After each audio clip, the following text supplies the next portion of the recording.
Hi everybody, welcome back. So what's the plan for today? Well, today I'm going to move the layout. I've been saying it in my live streams that I want to change the orientation, so we're going to turn it through 90 degrees. To do that I need to take it apart to move it, which means I'm going to have to cut the tracks. So first thing is going to be, we'll clear everything off, switch all the power off, cut the tracks, which then means I can take it all apart, and then we'll have a look at the construction of it for anybody who wants to see that, how it all fits together. And we'll also have to do the bus wire wiring, because at the moment it's fish plates keeping it all. There's a feed, central feed going in over there.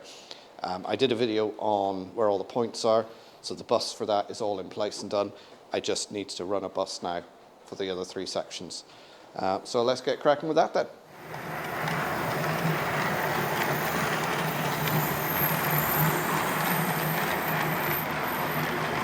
So here we are. This is where we're going to cut the track. Now I've removed all the rolling stock, obviously because I'm taking it apart, and all the power has been disconnected. So anytime you're going to be doing any work on your layout, you should always disconnect the power, stops any shorts or anything like that happening, damaging your rolling stock. So to cut this, I'm going to use a Dremel type tool. This is one of Lidl's specials.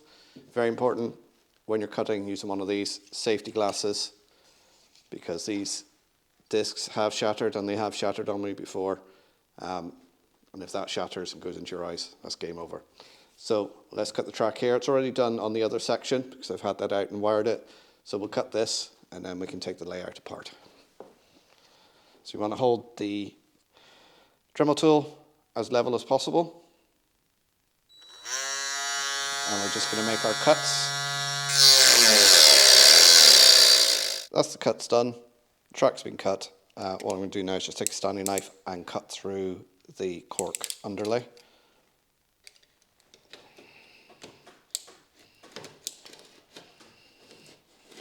Once that's done, I'll get the other side done and then we can start taking it apart. So it's time to start taking this apart now. Now I've got my sections bolted together.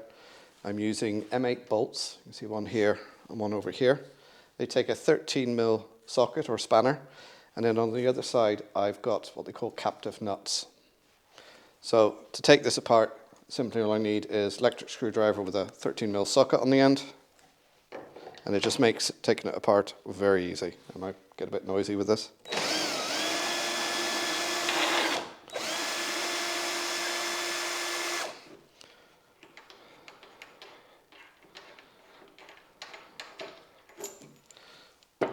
And there you can see the sort of length of the bolt to go all the way through on what they call a penny washer, because that gives it plenty of area over there. If you don't use a washer or a smaller washer, taking it apart all the time, tighten it up, eventually that's going to squeeze in and mark the wood. Having a bigger washer just spreads the surface area around. Okay, so I'm going to carry on now taking these bolts out and taking this part out, and then we'll look at fitting the bus wire to this.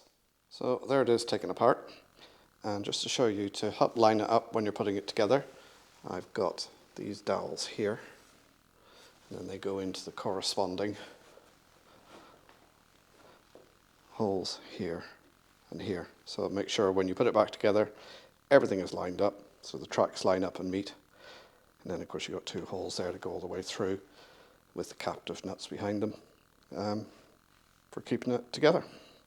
So now on with the bus wire for here. So here we have now, this is the viaduct section. It's up on its side. So the bottom bit here, that's towards the back or the centre, and this is the front. And you can see I've ran a bus wire.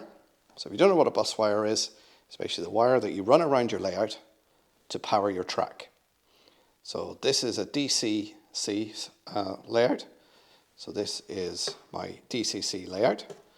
And all I've done is taken the droppers, soldered them on to the bus wire. And to do that, what I've taken is my strippers, like these, put them around the wire. It clears a bit of the sleeving off. Take the dropper, wrap it around, solder it, and then I've put some yellow tape on here, because I've put yellow tape on all of this here, so I know when I see the yellow tape, this is my DCC bus. Now you can have other bus wires for a 3-volt supply, say for lighting, or a 12-volt supply for accessories. Or if you're using DC and you've got a couple of loops, then you would need to run a bus for each of your loops. With DCC, you're powering the whole of the track, and the DCC system is sending the signal down through the wires to the chip in your loco to tell it what to do. So that's a DCC bus. If you've got any more questions about it, just pop them in the chat. I'll try and answer them. And if you're still confused, come along to one of my live streams and maybe I can demonstrate it and explain it a bit better. So now what I'm going to do is do the bus on here, on this section, and then I'll join them all together, and I'll move the layout around through the 90 degrees. Just one other thing here, you can see this connection here. Obviously this will be then connected to the next board, and I've kept with my wiring convention there is I've kept the black to the back. So this being the back of the board and this being the front, the black is to the back. It just helps, having your wiring convention just makes it easier when you're trying to fault find. Okay, so I'm going to crack on with that and I'll come back to you in a minute. There we go, guys. Layout has been moved. I think it looks much better this way. While I was working it last night during my live stream, found it much easier to use, to get around, get to 3 sides. It's going to help immensely now doing the scenic sections, which I'm going to be starting on this next, hopefully in the next couple of days. It's all working. The trains are going around, as you can see. A couple of issues with some of the joins, but that took a few minutes to sort out. Wasn't any major problem. Big thank you to my channel members and patrons, whose names will be scrolling here. If you've got any questions or comments, put them down below. Give me the old thumbs up. I'll pop another video here and here. The subscribe button in the middle. And as always, thanks for watching. I'll see you again. Bye for now.